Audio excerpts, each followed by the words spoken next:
हरे हरे कृष्णा। कैसे हो आप सभी लोग? आशा करती हूँ आप सभी परम मंगल में होंगे, स्वस्थ होंगे, अच्छे होंगे। सबसे पहले आप सभी को सकट चौथ की अनंत और अनंत शुभकामनाएं। सकट चौथ का पावन पर्व उत्सव 6 तारीख को पूरे भारतवर्ष में मनाया जा रहा है। 2026 का पहला फेस्टिवल इसको बोला जाता है, पहला फेस्टिवल, और ये बहुत ही धूमधाम से मनाया जा रहा है। अब सकट चौथ जैसे कि नाम से पता चल रहा है, संकट को हरने वाली चौथ का व्रत रखने से आपके और आपके परिवार पर कोई भी संकट आता है तो गणेश भगवान उनको हर लेते हैं, उनको विघ्नहर्ता बोला जाता है। वैसे तो आपको पता है कि पूरे साल भर की 4 चतुर्थी बहुत इंपॉर्टेंट होती है, जैसे कि गणेश चतुर्थी हो गई, संकट चतुर्थी हो गई, ये बहुत ज़्यादा इंपॉर्टेंट है। उसी में मैं बात करूँ सकट चौथ की, तो ये भी एक इम्पॉर्टेंट चतुर्थी बोली जाती है। अगर आप लोग चतुर्थी का व्रत प्रारंभ कर रहे हो तो आप सकट चौथ से चतुर्थी का व्रत प्रारंभ कर सकते हो। सकट चौथ से आप चतुर्थी का जो व्रत है वो प्रारंभ कर सकते हो। बहुत ही अच्छी तिथि होती है। अब सकट चौथ पे सबसे पहले मैं आपको बता दूं व्रत किस किस चीज का होता है या फिर पूजा किस किन चीज को करनी चाहिए। नंबर 1, सकट चौथ नाम से पता चल रहा है ये गणेश भगवान जी की विशेष पूजा की जाती है। सकट मैया माता पार्वती का ही एक स्वरूप बोला जाता है, तो माता पार्वती अर्थात सकट माता की पूजा की जाती है।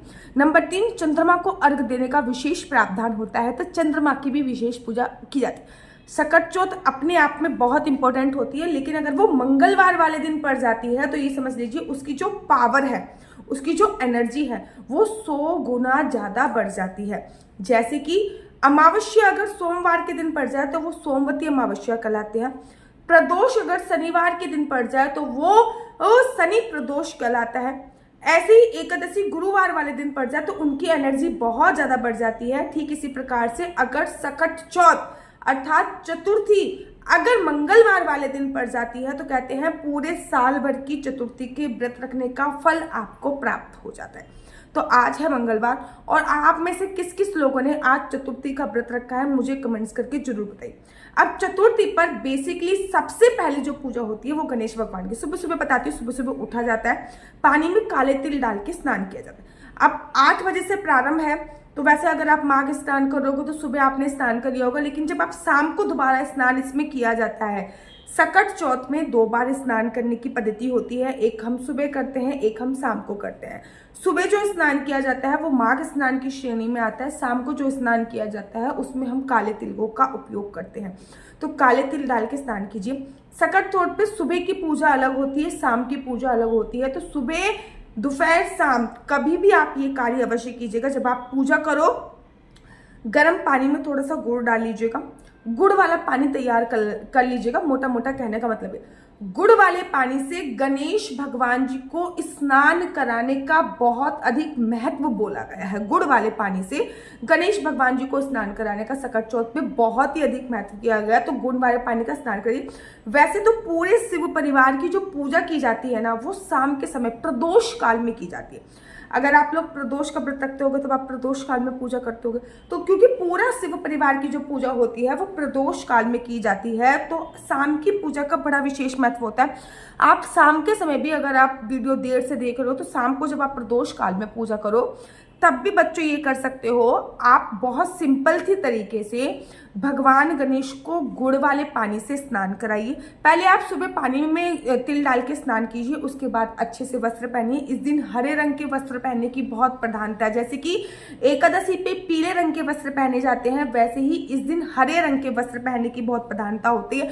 उसके बाद पूरे घर में गंगा जल का छिड़काव कीजिए, गंगा जल में थोड़े से तिल जरूर डाल लीजिएगा। इस दिन तिल के तेल की जोत, अखंड जोत जलाई जाती है, जो बच्चों के लिए होती है। उसके बाद संकल्प लिया जाता है और संकल्प में इस बार तिल से संकल्प लिया था। संकल्प कैसे लेते हैं? ओम गण गणपते नमः, ओम गण गणपते नमः, ओम गण गणपते नमः। मेरा नाम आशु चौहान है, मेरा गोत्र केम लक्ष्य, मेरा निवास स्थान श्रीधाम वृंदावन है। आज मैं पूरी विधि विधान से सकट चौथ का व्रत कर रही हूँ। यह व्रत मैं फलाहार खा के करूंगी, चांद को अर्घ देने के बाद मैं इस व्रत का विश्राम करूंगी। ऐसे आपने संकल्प, आपको अपना नाम गोत्र वगैरह बोला, संकल्प ले लिया। अब आपको गणेश भगवान जी को अपने मंदिर से लेना है और उनको गुड़ वाले जल से स्नान करा देना है। जब आप स्नान करा दोगे फिर अच्छे से इत्र सेवा उनकी अवश्य करनी है। उसके बाद गणेश जी को मंदिर में बैठाना है। उसके बाद आपको उनको दूर्भा समर्पित करनी है। गणेश भगवान जी को दूर्वा समर्पित करने से आपको कहते हैं कुबेर का खजाना प्राप्त हो जाता है। तो गणेश भगवान जी को दूर्वा जरूर समर्पित कीजिए। उसके बाद आप लोगों को क्या करना है, उसके बाद गणेश भगवान जी को तिल से बने हुए लड्डुओं का भोग जरूर समर्पित, तिलकुट का समर्पित कर सकते हैं, लड्डू का भोग समर्पित करते हैं। और अब आप सकट चौथ की कथा पढ़िए, जो कि मैंने अपने यूट्यूब चैनल पे ऑलरेडी डाल दी है। जब भी आप ये प्रोसीजर करें तो बच्चों के लिए ये व्रत रख रहे हैं तो बच्चों को साथ बिठा के करें, ठीक है ना। बच्चों के सिर पर हाथ रखकर कथा पढ़े ताकि आपकी एनर्जी, आपकी वाइब्रेशंस उनको ट्रांसफर हो सके। ये पूजा सुबह और शाम कभी भी कर सकते हैं, कोई भी परेशानी नहीं। बेसिकली हमारे यूपी में या फिर वृंदावन में भी अगर मैं बात करूं तो ये पूजा शाम को की जाती है, ठीक है ना। अब आपने कथा पढ़ ली, अब गणेश जी की आरती आप लोगों ने करी। अगर आपके पास समय है तो किसी भी गणेश भगवान जी के मंदिर में जाइए। गणेश जी की हमेशा 3 परिक्रमा होती है। गणेश जी के मंदिर में जाकर आपको एक धूपबत्ती जलानी है, थोड़े से तिल समर्पित करने हैं, एक केला समर्पित करना है और दूर्वा समर्पित करनी है। सब चीजों में सबसे सर्वोत्तम जो गणेश जी को प्रिय होती है वो होती है दूर्वा, ठीक है। माता पार्वती की पूजा अर्चना वंदना कर ली और उसके तत्पश्चात घर आ गए। याद रखिए, जो भी चतुर्थी मंगलवार वाले दिन पड़ती है उस चतुर्थी पर किया गया कोई भी कार्य अक्षय हो जाता है। अगर आप ये जैसे कि मंगलवार वाले दिन पढ़ रहे तो अगर आप इसमें अच्छा काम करोगे तो आप वो भी अक्षय हो जाएगा, बुरा काम करोगे तो महाराज वो भी अक्षय हो जाएगा। इसलिए सोच समझकर कोई भी कार्य कीजिएगा। अगर व्रत नहीं रखा तो जो मैं पूजा विधि बता रही हूँ वो पूजा बिना व्रत वाले भी कर सकते हैं, ठीक है ना। क्योंकि ये बच्चों की संकट हरने वाली चतुर्थी है, बहुत इंपॉर्टेंट चतुर्थी है बेटा। ये ऐसी वैसी चतुर्थी नहीं है। आपको पता है सकट चौथ का व्रत माता पार्वती ने कार्तिकेय जी के लिए किया था। सकट चौथ का व्रत भगवान शिव के कहने पे माता पार्वती ने कार्तिकेय जी की लंबी आयु के लिए किया था। सकट चौथ का व्रत लोभन ऋषि के कहने पे माता रुक्मणी ने अनिरुद्ध जी के लिए किया था। सकट चौथ का व्रत भगवान श्री कृष्ण जी के कहने पे युधिष्ठिर ने और द्रौपदी जी ने किया था। तो सकट चौथ का व्रत जब हमारे देवी देवता कर रहे हैं तो सोचिए इस व्रत की कितनी बड़ी महिमा आप लोगों की होगी। सकट चौथ पर चांद बेसिकली हमेशा देरी से निकलता है। सकट चौथ पे इस समय भी चांद निकलने का जो समय है वो 9 बजे के आसपास है। आपके स्थान के आधार पर 10-12 मिनट आगे पीछे हो सकता है। तो जब चांद निकल जाए तो चांद को अर्घ अवश्य दीजिएगा।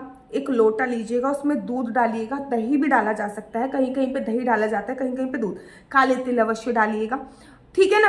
अच्छा, कहीं कहीं पे ये वर्णन आया है कि चांद को सकट चौथ पे जो हम जल देते हैं वो बैठ के दिया जाता है। कहीं कहीं पे ये वर्णन, मतलब ऐसा बोला जाता है कि सूर्यास्त के बाद जो भी हम जल देते हैं वो बैठ के दिया जाता है। मुझे इसके बारे में पूरी व्यापक जानकारी नहीं है, ऐसा मैंने किसी किसी शास्त्रों में केवल पढ़ा है, ठीक है ना। अब काले तिल डाल दिए आपने, दूर्वा डाल दिया आपने, ठीक है ना, थोड़े से चावल डाल दिए, दूध डाल दिया। अब आपको चंद्रमा को अर्घ देना है। बहुत सिंपल सा मंत्र मैं आपको बता रही हूँ। ओम सोम सोमाय नमः, ओम सोम सोमाय नमः, ओम सोम सोमाय नमः। जल जो है वो आपके पैरों पे नहीं आना चाहिए, इस बात का ध्यान। थोड़ा सा जल जरूर लेके आइए, वो अपने बच्चों के आंखों पे लगाइए। चंद्र उदय होने के बाद आप लोग अपने व्रत का विश्राम कर सकते हैं। बिना लहसुन प्याज का खाना आप खा सकते हैं, ठीक है ना। सकट चौथ की बहुत बड़ी महिमा और हर जगह मेरे ख्याल से सूर्योदय के बाद ही, चंद्रोदय के बाद ही इस व्रत का उद्यापन हो जाता है। कहीं कहीं पे अगले दिन इस व्रत को विश्राम किया जाता है। तो इसमें तिल दान की बहुत बड़ी महिमा है। जिन्होंने व्रत रखा है वो तिल खा सकते हैं, क्योंकि तिल जो होते हैं वो फलाहारी में आते हैं। तो बहुत बड़ी महिमा है। गणेश भगवान जी की पूजन की बहुत बड़ी महिमा है। तो ये व्रत अवश्य कीजिए। नीचे मेरा ना आप लोगों को नंबर दिख रहा होगा, मेरा नंबर है 4 बार 9 20 25 65। आई रिपीट अगेन, 4 बार 9 20 25 65। आपका बच्चा जॉब करेगा या बिजनेस करेगा? बिजनेस करेगा तो किस फील्ड में बिजनेस करेगा? जॉब करेगा तो किस सेक्टर में जॉब करेगा? क्या है आपके बच्चे का लकी नंबर? क्या है आपके बच्चे का लकी कलर? क्या कुंडली में राजयोग है या नहीं? कुंडली में संतान प्राप्ति का योग है या नहीं? ये सभी जानकारी मैं आपको कुंडली के माध्यम से प्राप्त कराती हूँ। राधे राधे, हरे कृष्णा। तो यहाँ पे हम आप लोगों के लिए लेके आए हैं असली तुलसी माला। विभिन्न विभिन्न प्रकार की हमारे पास असली तुलसी माला है। 30 रुपये से प्रारंभ होकर हमारे पास 1100 रुपये तक की तुलसी माला है। जप माला है, गले में पहनने वाली तुलसी माला है, 1 राउंड की तुलसी माला है, 2 राउंड की तुलसी माला है, 10 साल तक चलने वाली तुलसी माला है, और डबल राउंड की तुलसी माला है, 3 राउंड की तुलसी माला है, गांठ वाली जपने वाली माला है, बिना गांठ की जपने वाली माला है, राधा नाम के लॉकेट वाली माला है, और लैब सर्टिफिकेट द्वारा प्रमाणित तुलसी माला है, जिसमें हम आपको लैब का सर्टिफिकेट देंगे कि ये असली है या नकली है। बहुत सारी तुलसी मालाएं हम आपके लिए लेके आए हैं। न केवल हम आपके लिए तुलसी माला का कलेक्शन लेके आए हैं, अपितु लड्डू गोपाल की असली तुलसी माला, जिस पे राधा नाम का लॉकेट है। लड्डू गोपाल के लिए वैजंती माला, लड्डू गोपाल के लिए चंदन माला भी हम लोगों के लिए लेके आए हैं। और लड्डू गोपाल की तीनों माला का सेट है, तुलसी माला, चंदन माला और वैजंती माला का सेट भी लेके आए हैं। साथ ही के साथ हम आपके लिए रुद्राक्ष के असली ब्रेसलेट, पानी में डालने वाला रुद्राक्ष, एक मुखी रुद्राक्ष से लेकर 14 मुखी रुद्राक्ष तक हमारे पास सारे लैब टेस्टेड रुद्राक्ष अवेलेबल हैं। आप हमसे ओरिजिनल रुद्राक्ष मंगा सकते हैं। ना केवल हमारे पास रुद्राक्ष अवेलेबल है, अपितु हमारे पास कानों में पहनने वाले राधा नाम के असली तुलसी के इयररिंग्स भी उपलब्ध हैं, जो कि अलग अलग डिजाइन, अलग अलग तरीके से आप लोगों को प्राप्त हो जाएंगे। ये राधा नाम के असली तुलसी के कानों के इयररिंग्स हैं और इसमें बहुत सारी वैरायटी हमारे पास उपलब्ध है। आप जल्दी से जो नीचे नंबर दिया गया है उस पर संपर्क करके अपनी चॉइस से कोई भी राधा नाम के इयररिंग्स अपने लिए ले सकते हैं। उनके प्राइस बहुत ही सस्ते हैं, 150 रुपये से फ्री हो 150 रुपये से स्टार्ट होकर मात्र 200 रुपये तक है। और यह है राधा रानी और भगवान श्री कृष्ण जी के चरण, जो आपको अपने मंदिर में जरूर और विभिन्न प्रकार की अलग अलग तुलसी मालाएं आप लोगों के लिए उपलब्ध है। 30 रुपये से प्रारंभ होकर 1300 रुपये तक की तुलसी मालाएं आप लोगों के लिए उपलब्ध है।